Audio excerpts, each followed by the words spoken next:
அனைவருக்கும் வணக்கம். கோவை மாவட்ட சைபர் கிரைம் காவலர்லேருந்து காவல் ஆய்வாளர் கவிதா பேசுகிறேங்க. டிஜிட்டல் அரெஸ்ட் அப்படிங்கிற சைபர் மோசடி பற்றி நான் சொல்ல போகிறேன். இந்த டிஜிட்டல் அரெஸ்ட்டுங்கிற சைபர் மோசடியில் நமக்கு எதிர்முனையில் இருக்கிறவங்க நம்மளுடைய வாட்ஸ்அப் அல்லது டெலிகிராமில் வீடியோ கால் மூலமா நம்மளை தொடர்பு கொள்வாங்க.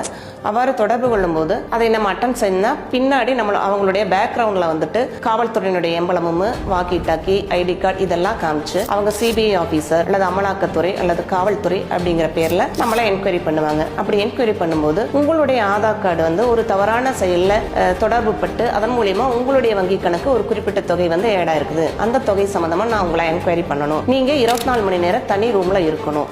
எங்களுடைய வீடியோ கால் மூலியமா நீங்க கண்காணிக்கப்பட்டு வரீங்க. வேற யார் கூட நீங்க எந்த போன் காலும் பேசக்கூடாது. இது சம்பந்தமா யார்கிட்ட சொல்லவும் கூடாது என்று சொல்லுவாங்க. அப்படி நாங்க வீடியோ கால்ல உங்களை தொடர்பு கொள்ளும் போது யாரேனும் உங்களுடன் இருந்தா அவங்களையும் நாங்க இந்த விசாரணைக்கு உட்படுத்துவோம் சொல்லுவாங்க. இவ்வாறாக உங்களை மிரட்டி உங்ககிட்ட இருக்கிற அந்த தொகை அவங்களுடைய வங்கி கணக்குல அனுப்புமாறு சொல்லி பணத்தை பெற்றுக்கொள்வாங்க.